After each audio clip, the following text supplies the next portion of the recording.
The President of the United States is arguably the most protected person on the entire planet.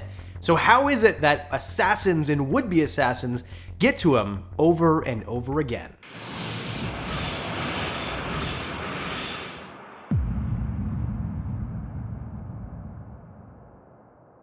It turns out, even though there is an entire Secret Service that is dedicated to protecting the president, president-elect, and other elected officials, not only have there been assassination attempts that have wounded presidents or presidents-to-be, there have also been 4 presidents who have been assassinated. So let's go in order from every assassination attempt, including the successful ones, all the way from the 7th president to the 47th, maybe, president. Oh, and in the comment section below, have fun. It doesn't need to be political. It doesn't matter if you're a Democrat or a Republican or you're voting independent. Let's just all be friends. It's no big deal. You don't have to hate anybody for voting for somebody else. President Andrew Jackson was the 7th president of the United States, so it didn't take very long for an assassination attempt to happen on a sitting president. And on January 30th, 1835, Richard Lawrence attempts to shoot President Andrew Jackson. The assassin used 2 pistols. Both pistols misfired and did not shoot the president. However, days later, somebody tried both of the pistols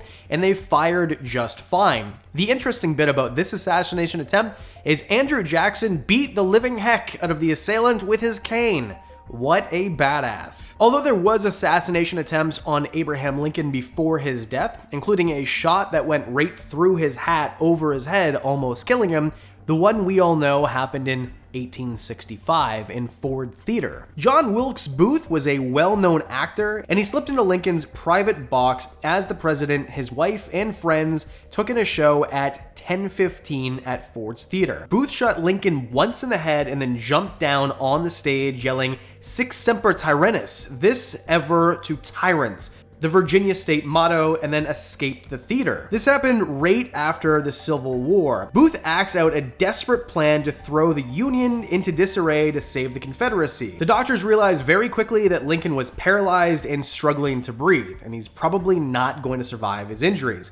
He was pronounced dead at 7:22 the following morning, and despite breaking his leg on the jump, Booth did escape. He was met by a co-conspirator, and both of them made their way to Virginia, where federal troops were following behind, as Booth had been recognized by a number of theatergoers. Keep in mind, this is at the time the most famous person in the US who is just shot. Everybody is looking, he knows where he is, and as soon as you hear a bang, you're gonna look for the guy who's jumping on the stage. Booth was shot in the neck a few days later, and he eventually did die. The 20th president of the United States, James A. Garfield, was shot at the Baltimore and Potomac Railroad Station in Washington, D.C. This is right close to the Capitol and somewhere where a president should feel most at home and most safe. It was 9:30 a.m. on Saturday, July 2nd in 1881, and he died in New Jersey 2.5 months later on September 19th, 1881. Garfield was barely president. He was only president for a few short months before he got shot, and then eventually died only a few short months after that. Charles Guiteau was found guilty of murder and sentenced to death by hanging. He was executed on July 21st, 1882, almost exactly a year to the day. Well, like a year and 3 weeks. Jumping to the 1900s, it is the fresh dawn of a new era and a new decade, and it only took a year for somebody to get shot. September 6, 1901, President William McKinley, the 25th president of the US, was shaking hands at the Pan American Exhibition in Buffalo, New York. An assailant shows up and approaches the president and shoots him twice in the chest. And he continues to advance, and he plans to shoot him a 3rd time, but then he is wrestled to the ground by his bodyguard. Now, the shooter was an anarchist who said he killed McKinley because he was the head of a corrupt government. His last words were, "I killed the president because he was the enemy of good people, the working people." What a nice guy. McKinley was shot twice in the chest and seemed to be recovering until September 12th, and then his health started to deteriorate very rapidly, and that was the beginning of the end. He then died of a gangrene infection, and the assailant was convicted and sentenced to death by electrocution. His execution was on October 29th, 1901. They wasted no time back in the old days, If you killed somebody, they'll kill you back. The 26th President of the United States, President Theodore Roosevelt, one of the most charismatic men to ever grace the face of the earth. As he was seeking the office again, he is shot and wounded by John Schrank while campaigning in Milwaukee. And although he has a bullet in his chest, Roosevelt addressed the crowd anyway. Badass. And then after he was done addressing the crowd, then he sought medical attention. I think we saw something like that pretty recently. FDR was the longest sitting president, the only president to do more than 2 terms, and he did die in office, but it wasn't a homicide. Although Giuseppe Zangara did attempt to shoot President Franklin Roosevelt, and this was February 15th, 1933. This happened in Miami, and his first shots did miss Roosevelt, but there was an ensuing struggle over the gun, and then more shots were fired, and unfortunately the Chicago mayor was fatally wounded. FDR was posing for a portrait, and he said he had a brutal headache, and then he slumped down and he never woke up. He suffered a brain hemorrhage and the next day was pronounced dead. On November 1st, 1950, Puerto Rican nationalists tried to kill President Harry Truman, who was the 33rd president of the United States, and at the time he was residing at Blair House in Washington during the White House renovations. And although he was mortally wounded, Leslie Koffelt is able to kill the assailant before he enters the building. There was another assailant, but he was also stopped before he even walked in. Jumping ahead to November 22nd, 1963, the most famous attempt and in fact assassination of a sitting president ever. John F. Kennedy had a lot of skeletons in his closet, and there was a lot of bad things you could say, but he did so much good for the nation and was loved not only by his own party, but sometimes in secret by both sides. On the 22nd of November, JFK was in a motorcade in Dallas. He was in a convertible car, and as he turned a corner, there was a shot, and unfortunately, JFK would never see what happens after that. As his motionless body lays there, his wife, Jackie, scrambles over the end of the car and gets away safely. This is the most debated account of events in any assassination ever. Anybody with a second grade degree of physics knowledge understands that it was very unlikely that the magic bullet theory was actually what had happened. But the official story is Lee Harvey Oswald was the lone shooter.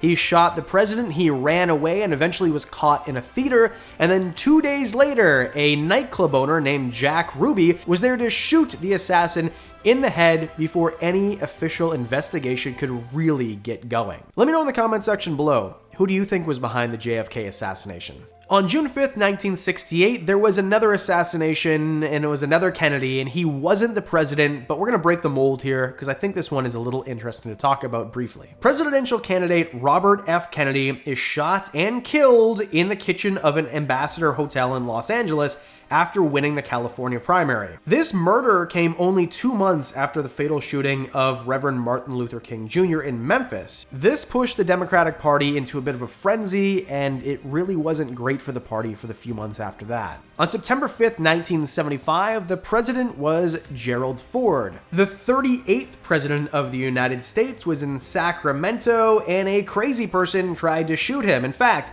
Lynette Frum was an avid Charles Manson supporter. Fortunately, her gun misfired and no bullets hit the president. And then only days later, on September 22nd, 1975, Sarah Jane Moore shoots at Ford in San Francisco, but again misses. There is a charisma factor with almost all presidents, but maybe none more than Ronald Reagan.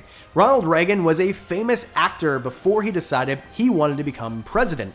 Think Arnold Schwarzenegger if he actually succeeded before Arnold Schwarzenegger. That level of likability. But on March 30th, 1981, John Hinckley Jr. shoots President Reagan, the 40th president of the United States, as he exits the Hilton Hotel in Washington. He seriously wounded the president, and Press Secretary James Brady is wounded as well. 2 interesting facts. The same person who tried to kill Reagan was also stalking Jimmy Carter in the years before, but was stopped before he could do anything. Also, 33 years after, his death was ruled to be because of the complications from the shot in 1981, and therefore his death was ruled a homicide.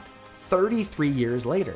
And that brings us to today. Well, as of recording this video, but this video will come out 1 week and a day after the fact. On July 13th, 2024. The former president, Donald Trump, the 45th president of the United States, is in Butler, Pennsylvania. He is at a rally, he is giving a speech, and as onlookers are clamoring and trying to get the attention of the Secret Service officials, local police, that there is a man with a gun on a roof. Several minutes pass, and eventually shots ring out, hitting Donald Trump in the ear as he is on stage, luckily missing his head by that much, less than an inch. The bullet was in the air before Donald Trump turned his head. And although there was speculation that the wound on his ear was from broken glass from a teleprompter, it was eventually ruled very quickly after it was in fact the bullet that either the air displacement or the bullet itself had hit that ear and caused the wound. And regardless of your personal opinion on Donald Trump, his actions right after were nothing short of badass.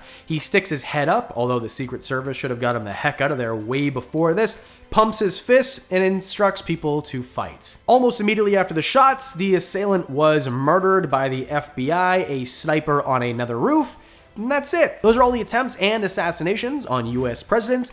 Let me know in the comments section below. Did you like this list? Should we do ones like it? And because we do videos every weekend, that means I'll see you in the next one.